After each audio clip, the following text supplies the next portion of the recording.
Alors, Frédéric Lenoir, pourquoi après avoir écrit sur le bonheur et tant d'autres choses, vous avez choisi là d'écrire ce livre sur la joie? Pourquoi c'est elle? Parce que quand j'ai écrit mon livre sur le bonheur, il y a 3 ans, j'ai découvert en fait en faisant ce livre qu'il y avait deux grandes sagesses, deux grandes quêtes du bonheur assez différentes. L'une d'elles que j'ai particulièrement développée dans mon précédent livre du bonheur, un voyage philosophique, c'est la quête qu'on connaît tous, c'est la quête de sérénité. C'est la recherche de l'absence de trouble. Donc le bonheur, c'est finalement souffrir le moins possible. Et c'est la quête typiquement du bouddhisme. On cherche à diminuer le désir pour souffrir le moins possible, être dans une sérénité, une absence de trouble. C'est la quête des stoïciens, des épicuriens, ce qu'on appelle l'ataraxie. C'est la quête dans le confucianisme. Et j'ai découvert en faisant ce livre qu'il y avait une autre voie vers le bonheur qui ne cherchait pas du tout à diminuer l'absence de trouble, qui ne cherchait pas à éviter de souffrir ou à moins souffrir, mais qui cherchait plutôt ou qui visait plutôt à cultiver la joie pour traverser toutes les peines de l'existence.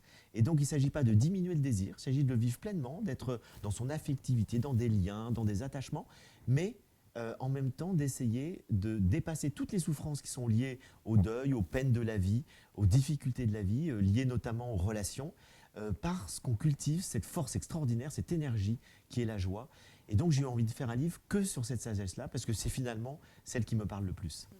Alors effectivement, vous venez de faire une distinction avec le bonheur, mais aussi avec le plaisir. Quelle est Oui, la différence entre la joie et le plaisir finalement? je trouve qu'il y a un philosophe qui s'appelle Bergson qui en parle merveilleusement bien, donc je vais vous citer Bergson.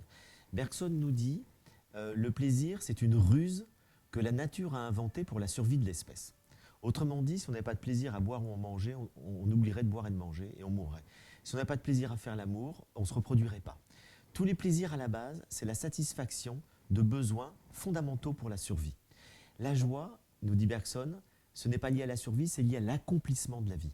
La joie, c'est une victoire, c'est parce qu'on grandit, c'est parce qu'on atteint quelque chose qui est une destination qu'on est dans la joie. Et ça correspond tout à fait à la définition qu'en donne Spinoza, où il nous dit la joie, c'est le passage d'une moindre à une plus grande perfection. Autrement dit, on est dans la joie chaque fois qu'on augmente notre puissance vitale, chaque fois qu'on se sent aimé, qu'on se sent vivre plus et mieux, chaque fois que notre cœur s'ouvre davantage, chaque fois qu'on gagne quelque chose, qu'on progresse, qu'on comprend, il y a une joie qui est liée à cette augmentation de la puissance vitale. Donc on peut dire que c'est une émotion beaucoup plus forte, profonde, intense et pleine que le plaisir. Mhm. Et vous faites également la différence donc, entre la joie active et la joie passive. Alors là, je m'inspire directement de Spinoza, parce qu'effectivement, on peut se poser la question, il y a différents types de joie. Il y a des joies qui conduisent à des tristesses, voire même des joies qui se transforment en haine. On voit ça dans l'amour passionnel. Il y a des fausses joies. Et donc Spinoza distingue très justement deux types de joie. La joie passive, c'est une joie qui est liée à une idée erronée. La joie active, c'est une joie qui est liée à une idée vraie. Autrement dit, je vais prendre un exemple très simple que tout le monde connaît, dans la vie amoureuse, quand vous connaissez quelqu'un, alors Spinoza définit l'amour comme une joie liée à l'idée d'une cause extérieure. Bon, la cause extérieure, c'est la personne qu'on rencontre. Et il nous dit la joie est toujours liée à l'idée qu'on a de cette personne. C'est-à-dire que l'idée qu'on a de quelqu'un, la représentation, l'imagination qu'on a de quelqu'un, précède toujours la connaissance réelle. Et cette idée peut être erronée ou vraie. Si vous avez une idée erronée, vous êtes dans une joie passive. C'est-à-dire que vous pensez connaître l'autre, vous ne le connaissez pas vraiment, et donc vous êtes dans la joie, mais cette joie peut être fondée sur une illusion, sur votre imagination, sur toutes les projections que vous faites sur cette personne. Et puis 6 mois plus tard, ou 1 an, ou 3 ans plus tard, vous allez la connaître beaucoup mieux, et là, votre joie peut disparaître ou se transformer en tristesse, ou en haine, puisque la haine est l'inverse de l'amour passionnel.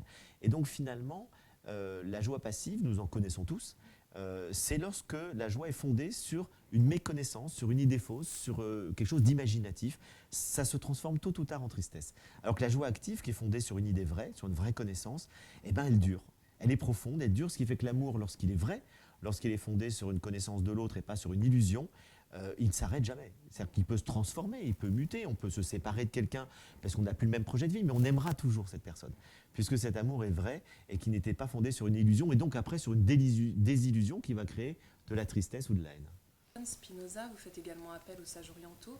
Qui sont les sages qui vous inspirent plus particulièrement dans ces traditions-là? Alors autant dans du bonheur, j'avais particulièrement parlé du bouddhisme, puisque la question de la sérénité, de la paix intérieure est particulièrement forte dans le message du Bouddha, autant là, sur la joie, je parle un peu du bouddhisme à travers la bienveillance, puisque le bouddhisme nous dit que ce qui nous met le plus en joie, c'est la bienveillance. Et c'est vrai, je pense que le fait de se réjouir de ce qui arrive aux autres nous met dans la joie, alors que le fait d'être dans l'envie ou la jalousie nous met dans la tristesse.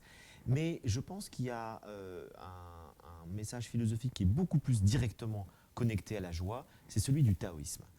Le taoïsme philosophique, c'est véritablement la philosophie orientale de la joie, puisque pour eux, il s'agit de retrouver la joie de l'enfance. Au fond, on pourrait dire, et c'est vrai, que toute joie profonde, c'est la joie de vivre. Et cette joie de vivre, on la perd progressivement parce que notre ego se construit, notre mental se développe, et on n'est plus dans la fluidité de la vie, de l'accueil de la vie. On a toujours des exigences par rapport à la vie, on attend qu'elle soit comme on voudrait qu'elle soit, on a des pensées très compliquées. Tout ça nous coupe de la joie de vivre. Et l'enfant est le modèle de celui qui accueille l'existence comme elle est, avec fluidité, simplicité. Et pour les taoïstes, l'enfant est le modèle de la sagesse. Il faut retrouver cette fluidité, cette simplicité, cette capacité d'accueillir la vie comme elle est et pas comme on voudrait qu'elle soit. Et là, c'est le propre du taoïsme. Et en plus, le taoïsme insiste sur une autre idée qui me semble essentielle pour développer la joie, c'est le lâcher-prise. C'est-à-dire, c'est cette idée d'être dans la souplesse, dans la flexibilité.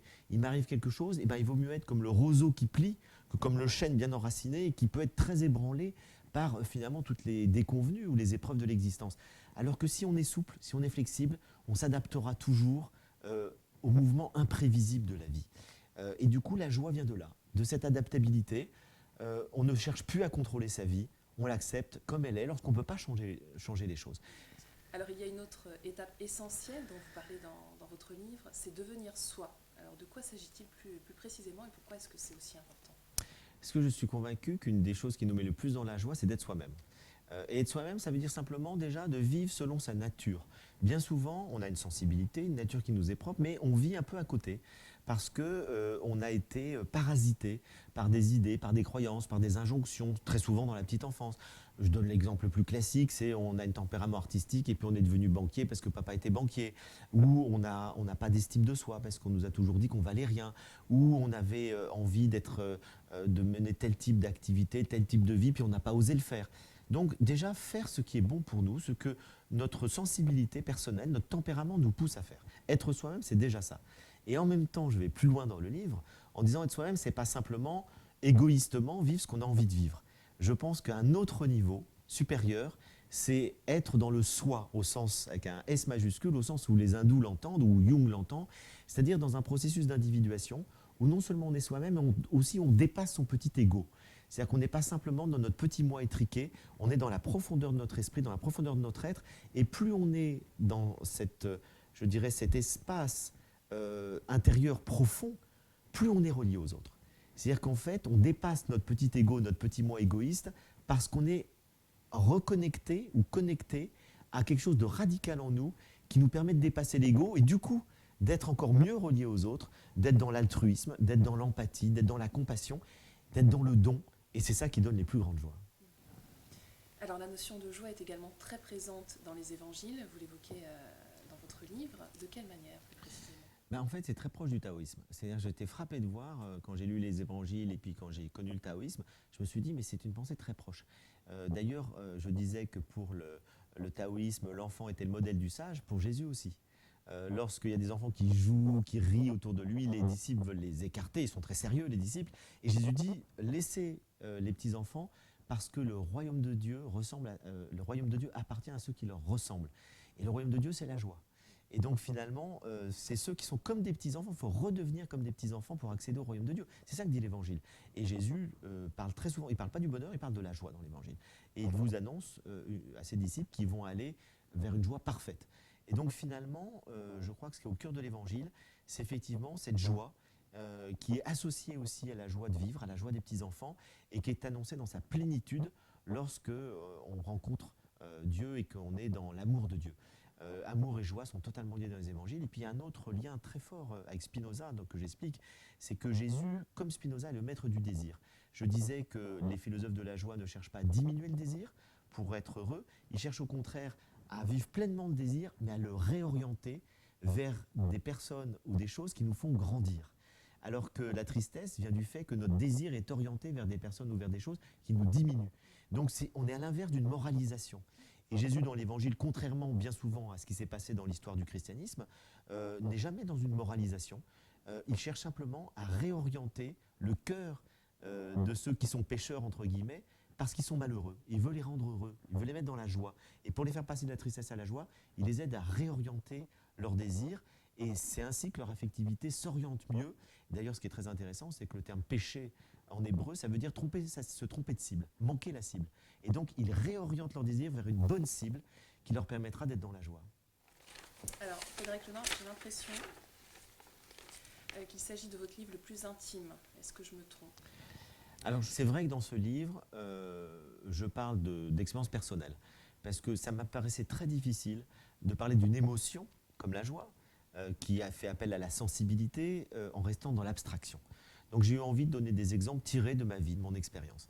Mais je crois aussi que j'avais fait ça dans le petit traité de vie intérieure, où c'était difficile aussi de parler de sa vie intérieure ou de la vie intérieure sans parler de la sienne. Ce qui fait que ces deux ouvrages, il y a 5 ans d'écart entre les deux, sont certainement les ouvrages dans lesquels effectivement je parle le plus de moi, ce que je fais rarement dans les autres ouvrages, mais ça se justifie à cause du sujet. Alors aujourd'hui, on vit dans une époque compliquée, avec des circonstances qui ne sont pas forcément évidentes. On pense aux attentats du 13 novembre. Mais qu'est-ce qui, vous, aujourd'hui, vous met particulièrement en joie? Est-ce qu'il y a des petites choses de la vie quotidienne ou d'autres qui vous touchent particulièrement? Moi, plus je travaille sur moi, plus j'essaye de grandir intérieurement, de me connecter de manière juste aux autres, etc., de faire ce que j'aime, plus je sens que la joie est toujours là, à fleur de peau. C'est-à-dire que par rapport à il y a 30 ans, aujourd'hui, rien ne me met en joie. La joie est toujours présente, sous-jacente, et ce qui fait qu'une toute petite chose, un rayon de soleil, un déjeuner avec un ami, une lecture, me met dans la joie, beaucoup plus qu'avant. Ce qui fait que je ne vous donnerai pas un exemple, parce que c'est au quotidien, plein de petites choses me mettent en joie, parce que je pense que j'ai enlevé des obstacles à l'intérieur de moi qui bouchaient la source de la joie. Je crois que la joie, elle est en nous. C'est comme une source, c'est la joie de vivre. Et qu'on la recouvre avec des cailloux. Et les cailloux, c'est l'ego, c'est les peurs, c'est le mental, c'est tout ce qu'on a fait qui fait qu'on n'a plus cette spontanéité de relation à la vie. Et puis, avec le temps, avec le travail intérieur, finalement, j'ai enlevé ces cailloux de plus en plus, il y en a encore, mais du coup, la joie de vivre est beaucoup plus présente.